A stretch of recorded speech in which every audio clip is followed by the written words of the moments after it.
Hello, hello, hello. For some strange and mysterious reason, I got disconnected, but I am back now. And so we shall resume this little dream about my new tarot deck as soon as I verify that my words are being heard.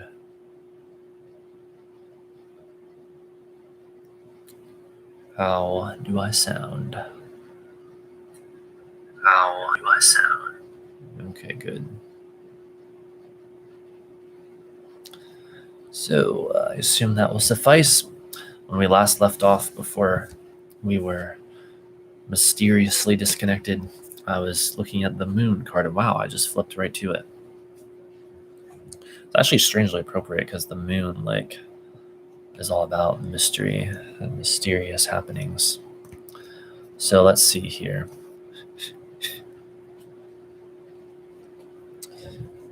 Trying to figure out the best position. Essence. Facing our shadows. Illusion and fantasy. Imagination. Dreams and nightmares. The fantastical and bizarre. Glamoury. Descent into the underworld. Deep inner questing, leading to the rebirth of light. Occult knowledge. Seductive sorcery. Addictions. Ghosts, phantoms. Eerie, macabre, or cryptic. The realm of the dead. A hearty quack to you too, Ryan. Welcome back. All right, now, message. How do I want to do this? Maybe this will be easier. The moon card represents the depths of our unconscious and the fanatical aspect of our being. It is eerie and illusory by nature and relates to the deep psychological images of the soul. This card is often an omen that something mysterious, elusive, or intangible is contained within the issue. This may relate to the nature of the situation, indicating that there is an illusionary or cryptic quality present, or that the issue is deeply woven in our unconscious. Sometimes the moon emerges when we are fearful or feeling lost or are experiencing haunting thoughts or emotions, or when the path ahead seems incomprehensible. In this aspect, the card is related to the sinister moonlight of our fears or nightmare. We are urged to take one step at a time along this mysterious path, to be aware of our inner signs and intuition in order to pass through these mists towards the light. The moon is also a calling for us to look to our dreams and unconscious for understanding. We must put aside rational reasoning and trust in the realm of our imagination. Fantasy and creativity can aid us in revealing hidden messages from our unconscious. To unravel these messages, we can employ dream analysis or create spontaneous art, such as creative writing or painting. This should be done without any logical thought. When the exercise is complete, we can use our reasoning mind to interpret and analyze the dreams or art. The card can also be a call for us to live out our fantasies, explore the unknown, or dare to deviate from what is safe and known. The moon teaches us that the night of fear and confusion will soon come to an end. We have reached the depths of despair or soul searching, and the sun will soon rise. This relates to the aspect of the card as a journey through darkness to reach the light, where we will be reawakened to the joys of life and deepest understanding. This promise of morning comes after we have delved into the pit of our fears and gained control of our shadows. These fears and shadows then reveal themselves to be just illusions that only exist because something is blocking the flow of light. Discovering what these blockages are and sweeping them aside leads us to transformation and freedom. This requires a journey into the underworld of the unconscious and can be a daunting experience, where we must resist being led astray by shadows and illusions that are phantasms projected from irrational fears. Our own internal magic lantern show, scaring us with nothing more than shadows. In these times, everything seems strange and unfamiliar or extraordinary. Our senses are heightened as we regress into more primal instincts. We should not fear these experiences because they cannot harm us. Rather, we can view them as an enticing ghost story that concludes with an emergence into the sun, the following card, and towards deepest self-knowledge. We will also gain greater skills in intuitive knowledge and expanded awareness.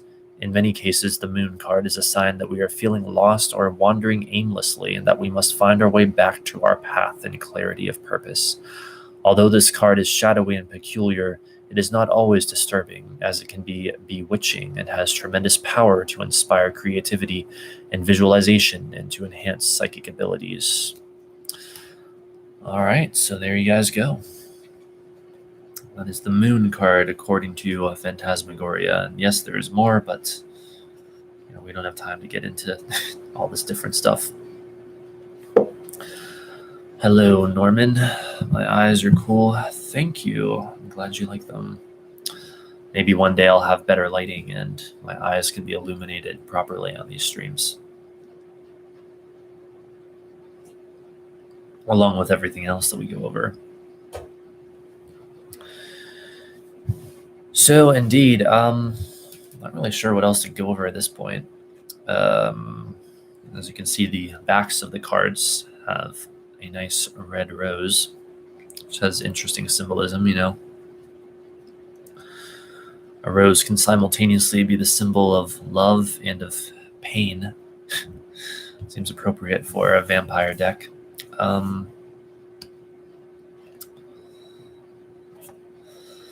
Yeah, at this point, I don't really know what else to go over. We could read more cards, but that's a rabbit hole that never ends. So does anyone have any questions before I wrap things up, I guess? We can look at some random cards. Here's the Ace of Scepters, equivalent to the Ace of Wands. The Lord of Knives, equivalent to the Knight of Swords. The Hierophant, the card ruling my moon sign, Taurus. The Three of Skulls, which I think is also one of my personal cards according to the unique magical system in this deck. Interestingly enough. Which one is my favorite card? I don't know. There's too many delightful ones to have a favorite. I really like my own card, the Devil card, or the card that rules my sign of Capricorn. I like the Magician a lot, the Priestess. Let's see what other ones are delightful. The Tower is really cool in this deck. I don't know. There's a lot of good ones.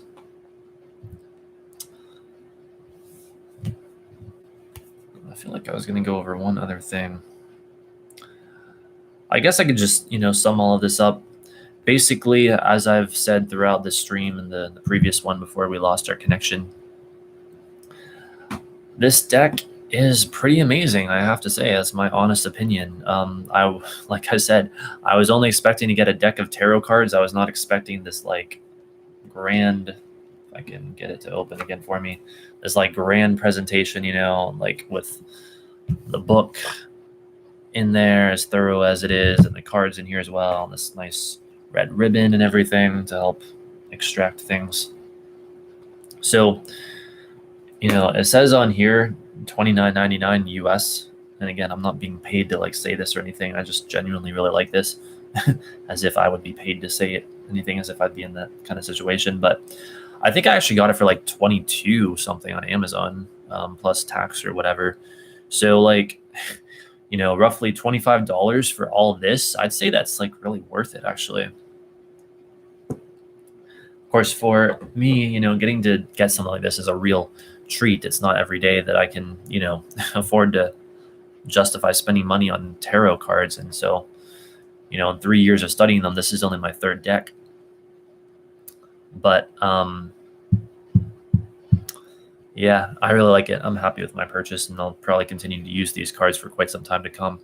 I won't do live readings with them anytime soon because I got to make sure that I'm good at them first. And plus, they seem a little more appropriate for Halloween, I guess. So maybe by then I can do live readings with them. Is the side of the box magnetic? I think it might be, actually. It seems like it. Yeah, kind of. Yeah, there seems to be a magnetism there. So, yeah, there's many different tarot decks out there. Well, this is one of my favorites now. So, thanks for being here, those who have been here, and those who are on the part one of this stream before the connection broke down. Have a great rest of your night. Thank you so much, Norman. You have a great rest of your night too, and hope everyone has a great night. And if you ever get this deck, know that I support your decision. It's a damn good deck. All right. Have a good night.